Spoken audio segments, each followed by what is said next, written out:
The book is the first stage. The second part of that whole vision was get the book to change an industry. What the guys at Scribe told me to do is they said, listen, Will, you're only going to launch a book for the first time once. It just so happens that the things that I needed help on were those things that Scribe did really well. Like they know podcasts that they should bring you on, and so I didn't have to go figure out podcasts. After that, well, how do I get into it? How do I get into an article? Like, how do you do that? You know who does that? Scribe does that. Outsource the things that you don't do well and you don't know how to do.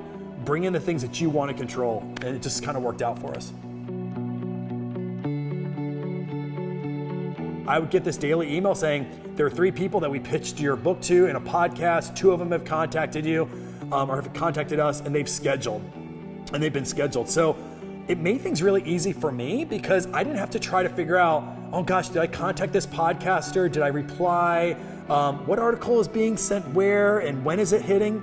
I didn't take do any of that stuff. Every week we have a call that was talking about here are the things that we did at Scribe, and I was telling them here's the things I'm doing too because I want to supplement to make sure that there's no overlap, things like that, and that we're consistent in our voice, right?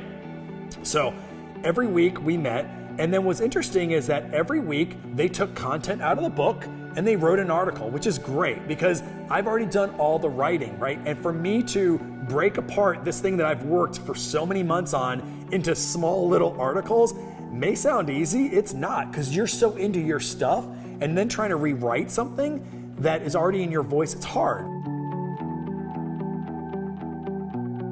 The day I launched, I was going up the rankings on advertising, which is way beyond anything I expected. When I look at my Amazon reviews and you hear people saying, finally, somebody wrote about behavioral sciences in a way that is relatable. That to me was all I ever wanted to do anyways. I made the entire investment back in the first 2 weeks of the book launch, the first 2 weeks. And so everything since then has been above and beyond, because I got momentum on the business. So I looked at those numbers just recently. It's about 400,000, and that's in quarter 1. So who knows what it's gonna be for the rest of the year. For my investments on book launch alone, I can tell you that I was able to pick up a global pet food manufacturer. And not only did I get a project that was for $35,000, one project, but also they made me a team member of this new innovation team where they brought in a futurist, they brought in a sociologist, I'm their behavioral designer, and now I'm being paid every 2 weeks to get on a call I think I make about $1,500 a call so that I can just talk about issues around their brand or whatever. So I'm part of a think tank for a global company. Now I don't know how much business that's gonna give me in the future, right? But the very fact now they see me as this innovator in the space. The ROI on that so far has been $3,000.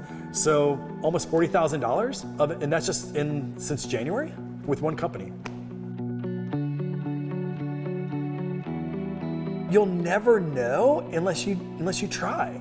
The worst thing I can tell you this is that if you don't try the marketing, you have this brilliant book, and then you try doing your own, and maybe you get 150 people, like you're gonna have to look back on that and think, what was the ROI on that? It's a hard conversation to have 2 years later when you're thinking, if I just would have invested more time, more money, more effort into marketing.